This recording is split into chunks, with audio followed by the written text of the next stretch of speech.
You're a moron, Michael Cole. WWE veteran slams commentator for encouraging crowd behavior, exclusive.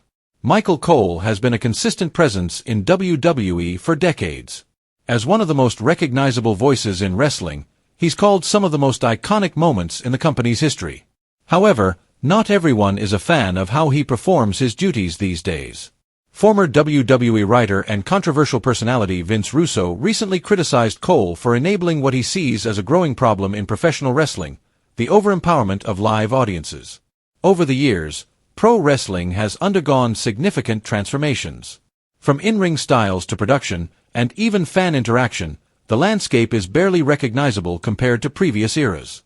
One of the more noticeable shifts has been in how audiences behave during live broadcasts.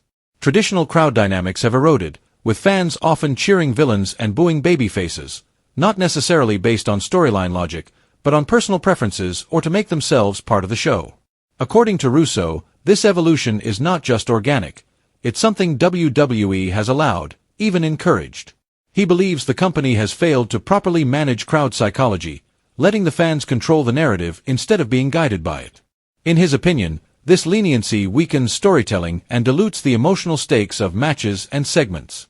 Russo specifically targeted Michael Cole's commentary during a recent episode of Raw, calling out the veteran broadcaster for his response to a chant from the crowd.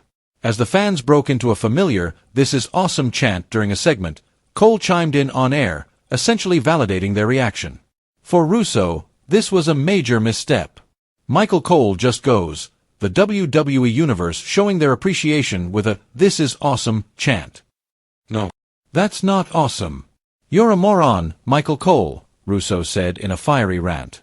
He claimed that instead of subtly redirecting the energy, Cole gave the fans more reason to think they were in control of the show. Russo's criticism wasn't limited to Cole. He also brought up Becky Lynch, who is currently portraying a heel. Russo gave her credit for understanding the role and making a clear effort to generate boos, a task that's much harder in today's climate. However, he argued that Lynch's efforts are largely wasted on audiences who are more interested in participating for their own amusement than genuinely reacting to the characters and their motivations. The crowd isn't playing along with the story anymore. They want to be the story, Russo added. He pointed to moments where chants or crowd signs have taken the spotlight away from the talent, undercutting what the performers are trying to accomplish in the ring or on the mic. The root of the problem, in Russo's eyes, is WWE's failure to maintain control over the crowd narrative. He believes that the company has become too reactive, too eager to please, rather than staying true to its creative direction. This, he claims, leads to a confusing experience where characters lose their edge, and stories fall flat because the desired crowd reaction isn't there.